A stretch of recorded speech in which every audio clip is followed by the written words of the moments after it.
shouldn't bring it up. This is the history of my hair.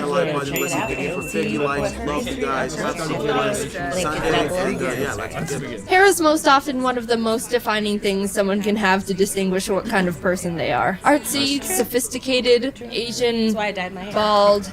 Hey, did you know that you're bald? Yes, thank you. My mom's a hairdresser, so I've been lucky enough to never have to worry about haircuts ever. Free haircuts for life. That's the biggest positive to having a hairdresser as a parent. Unless your parent doesn't give you special treatment. There you go, sweetie. I love you.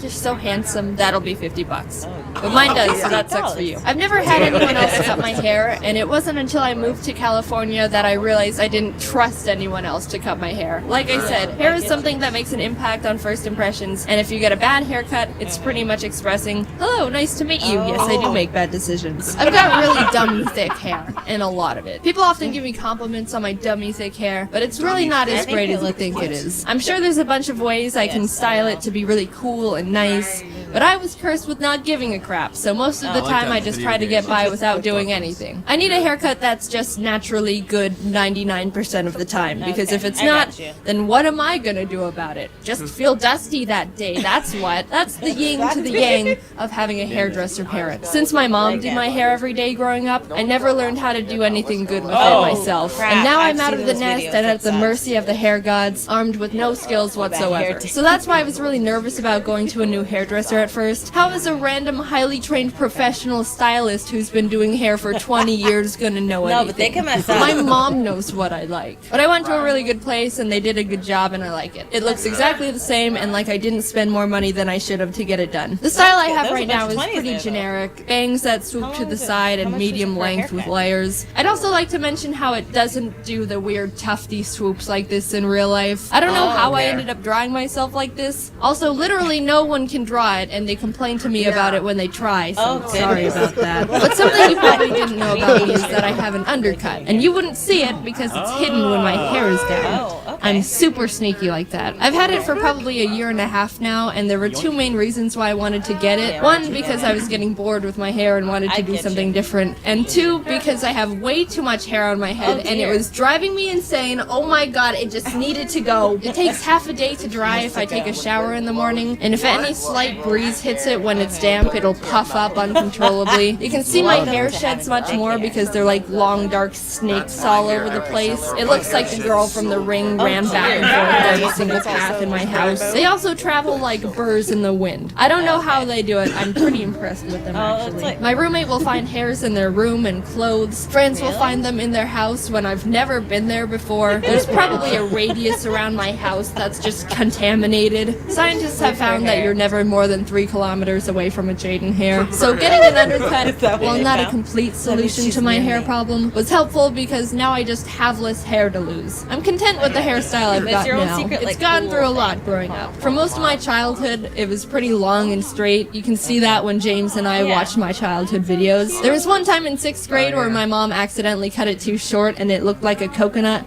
but we're not going down that path today. My mom always wanted me to do fun stuff with my hair, so she'd always be like, let's do something cool with your hair. And I've been like, no, I'm fine. I like being average and having no attention-grabbing features. But in freshman year of high school, I was like, new school, new me, let's do it. So we put 2 streaks of red in my hair, which I thought was really cool. Dave, I'm coming for your birthday. Twice. That lasted maybe half a year until I wanted to change the color of the streaks. So we went a little further and made them purple into pink streaks. Then after I got bored of that, we went even further, and instead of having the streaks, we made the ends fade into purple into pink. I like that one a lot because you can see the color more often. Then in college, I changed from purple into pink into purple. It was more subtle, but I liked it a lot. It was probably my favorite of the color styles I had. Everything was great about the colored hair, except not because it was annoying. If any of you have had colored hair, which I'm assuming statistically at least one of you have, because it's the internet and we're quirky, then you know the hell of maintaining colored hair. Right after you get it done, you take a shower and all of a sudden the dye is staining the water and the bathroom and literally everything. Goodbye, white towels. I never trusted you anyway. You go to sleep with damp hair. Oh, Oh, I didn't know the white pillowcase I own is actually a quarter purpley pink, exactly where I put my head. After like a week or two, it starts just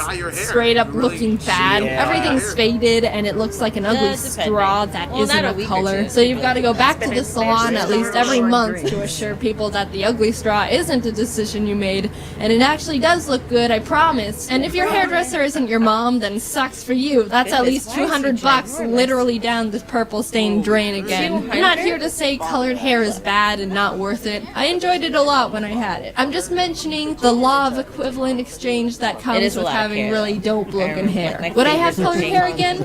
Probably not. Do I regret when I did have it? Nope. Probably not. I had fun and got it all out of my system, and now I like having my natural hair color again. Want to hear something probably gross? What? No, wait, please don't leave. One time when I was a kid, it was Sunday morning, and I went into my parents' room to watch cartoons on their TV. And as I got onto their bed to get comfy, I felt something weird and tickly on my leg. So I looked to see what it was, and somehow one of my mom's hairs was thick enough to pierce through a shallow part of my skin and out again. So it was like I sewed my leg with one of my mom's hairs. It didn't really bother me, I just pulled it out and kept watching cartoons, but I still think about it every once in a while. I think my mom's Hercules. I like to know more about how to style or do stuff with it. I'm kind of intimidated by my hair because I don't want to make it look bad, so I'm content with just having it do its thing most of the time. And if it's bad, it's only like 50% my fault. Luckily, I can draw it in any way I want, and you'll never know if it's missing. The poor bird being tangled up back there. That's actually. I have my own hair.